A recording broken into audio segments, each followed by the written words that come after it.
ভাল লাগিছে আজি এই মহিষকুটি বজাৰ সমিতিয়ে ভাল এখন খেলৰ আয়োজন কৰিছে।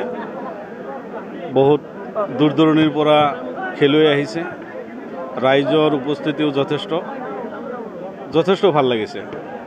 বহুদিন পিছত এনেকুৱা খেলৰ এটা পৰিৱেশ দেখিলোঁ। যুৱ প্ৰজন্মক এটাই পৰামৰ্শ দিম, যুৱ প্ৰজন্মই মোবাইলত গেম খেলি থকাতকৈ পথাৰত গেম খেলক, পথাৰত খেল ধেমালি কৰক, তাৰে মই আহ্বান জনাম। দাদা, আমি বহুদিনৰ লক্ষ্য কৰি আছোঁ চেঙা সমষ্টিৰ প্ৰতিখন গাঁও পঞ্চায়তে আপুনি ঘূৰি আছে, আপোনাৰ পৰিকল্পনা কি? মোৰ পৰিকল্পনা তেনেকুৱা বিশেষ নাই। মই চেঙা সমষ্টিৰ এজন যুৱক, কংগ্ৰেছৰ এজন সাধাৰণ কৰ্মী।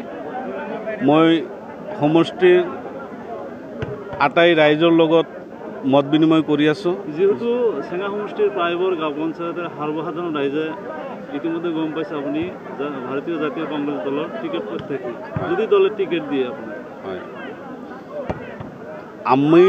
আমাৰ কংগ্ৰেছ দলটোৱে 2026 চনৰ নিৰ্বাচনটো যথেষ্ট গুৰুত্ব সহকাৰে লৈছে আৰু 26 চনত কেৱল মই বিচাৰিলেই নহ'ব, ৰাইজে বিচাৰিব লাগিব, দলে বিবেচনা কৰিব লাগিব আৰু দলে বিবেচনা কৰিলে নিশ্চয় মই প্ৰতিদ্বন্দ্বিতা কৰিম। চৰ অঞ্চললৈ আপোনাৰ কি পৰিকল্পনা, যিহেতু চেঙা সমষ্টিৰ পিছপৰা? কেৱল চৰ অঞ্চল বুলিয়ে নহয়, গোটেই সমষ্টিলৈয়ে পৰিকল্পনা আছে। পৰিকল্পনা মানে কি, মোক ৰাইজে বিচাৰিব লাগিব, দলে টিকট দিব লাগিব। মই বিজয়ী হোৱাৰ পিছত বিশেষ তেনেকুৱা পৰিকল্পনা নহয়, সমষ্টিখনৰ যিকোনো সমস্যাৰ কাৰণে, যিকোনো সমস্যা সমাধানৰ কাৰণে মই প্ৰস্তুত আছোঁ, যদি মোক ৰাইজে প্ৰতিনিধি হিচাপে নিৰ্বাচিত কৰে। যিকোনো সমস্যা মই সমাধানৰ কাৰণে চেষ্টা কৰিম।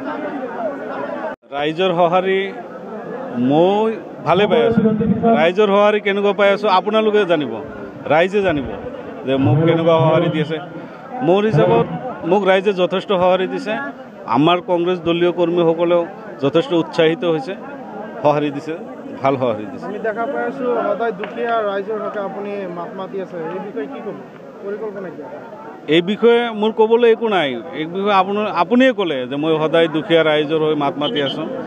আপোনালোকে আশীৰ্বাদ কৰিব, মই যাতে ভৱিষ্যতে ৰাইজৰ মাজত থাকিব পাৰোঁ, মই ৰাইজৰ কাম কৰিব পাৰোঁ, আৰু আপোনালোকে আশীৰ্বাদ কৰিব। চেঙা সমষ্টিৰ প্ৰতিখন গাঁও পঞ্চায়তে আপোনাৰ পদাৰ্পণ হৈছে। নিশ্চয়, তেখেতসকলেও আমি দেখিছোঁ সঁহাৰি দিছে আপোনাক, যথেষ্ট সঁহাৰি। ৰাইজক কি আহ্বান? ৰাইজক আহ্বান জনাম যে অহা বিধানসভা নিৰ্বাচনটো যথেষ্ট গুৰুত্বপূৰ্ণ নিৰ্বাচন আৰু আমাৰ কংগ্ৰেছ দলেও ইতিমধ্যে নিৰ্বাচনটো যথেষ্ট গুৰুত্ব সহকাৰে লৈছে। আপোনালোকেও অহা নিৰ্বাচনটো গুৰুত্ব সহকাৰে লওক আৰু আমাৰ কংগ্ৰেছৰ দলৰ ভেটি মজবুত কৰক, এই ৰাইজক আহ্বান জনাম।